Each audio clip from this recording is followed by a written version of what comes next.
Kalinta sa slowlin mga bay kay murag na adre ang paburo tora.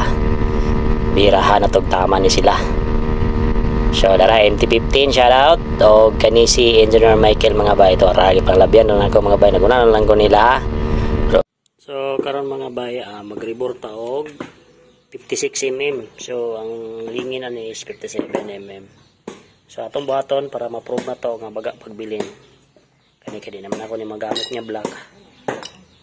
Muna ang rebore 50% na nga ni buto. So ang trabaho na ko ni mga bay is katingon ako ni para makuha na ko ning sleeve ko kung sa kabaga ang mabilin. Muna ako ang ipa rebore. Muna yung standard mga bay. So goods pa ni. So ato ning katingon karon para makita na to kung sa kabaga idi ang sleeve mga bay. Let's go.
Bayo naabli na siya.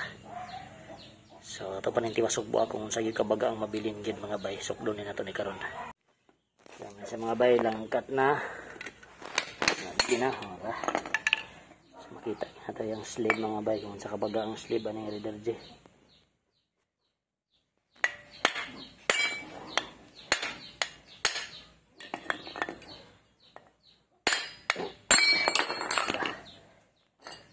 Natanggal na ang sleeve ni Raider J. So mabala na to ni kong pilay mabilin mga bay. So muni siya 57 51 52 53 54 55 56 57 57 yung nabilin. So kung i-rebore ni mo ni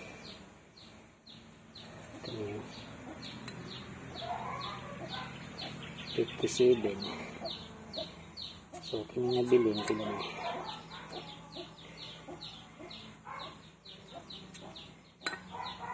51 to 3 4 5 6 7 57. So 1 mm bilin.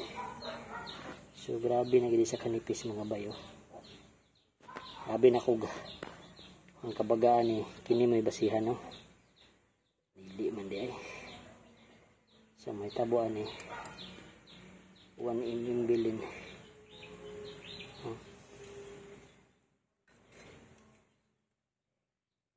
54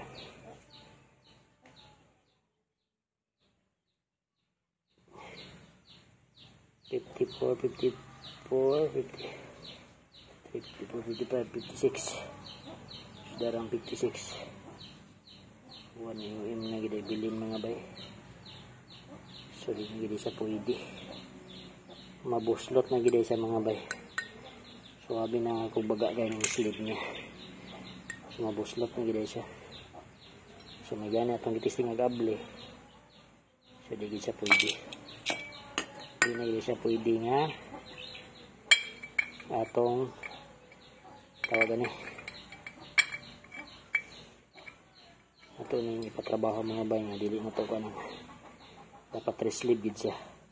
So mo ni ang at least makita po nato pag re-sleeve kung asa tama ng masalob sa re-sleeve mga bay. So mo ni ang kabaga.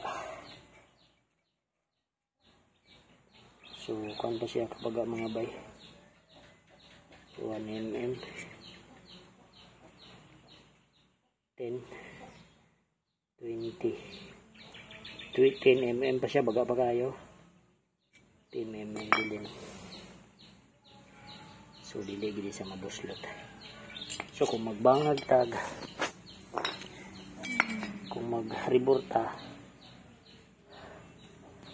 o taman dire, iba gid sa mabangag baga pa gid siya. So baga pa na diri nga side mga bayo. Baga pa. So dili siya mabangag o gagian og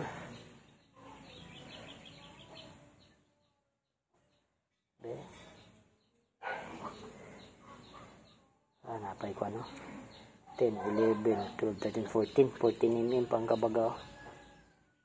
Dito magbase day 12, napay 12 mm di pa gid ba mga diri gid 10 mm ya ako ng kabaga parehas ra. So 10 mm.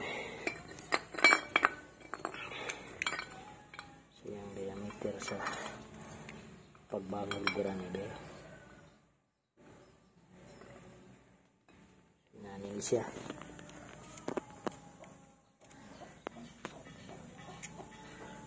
So 60 ang nabilin. 60 mm din ilang gibangag. So kung magbangag kag 60 to. So muna na itong piston nga 57 bali kini. 57 naman ni siya. 2 3 4 5 6 7 57 naman ni siya. 60. So muna ang masulod rin 57.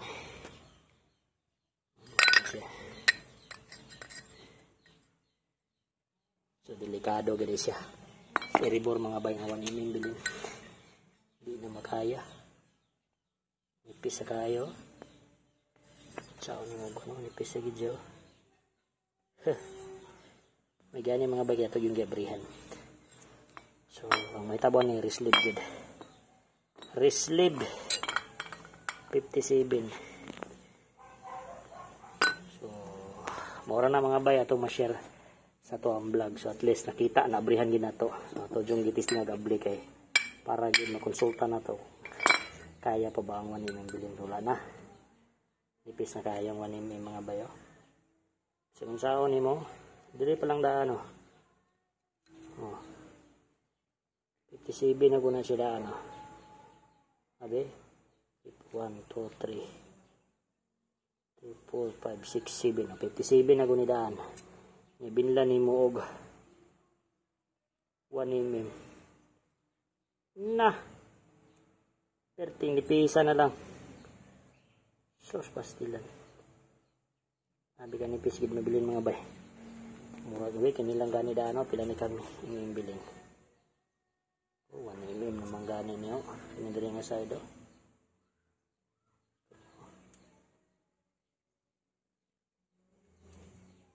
So 1 mm. 1 na ba? Delikado ng kaugmaon. Sumugas to kita grislib mga bay. So mo ni.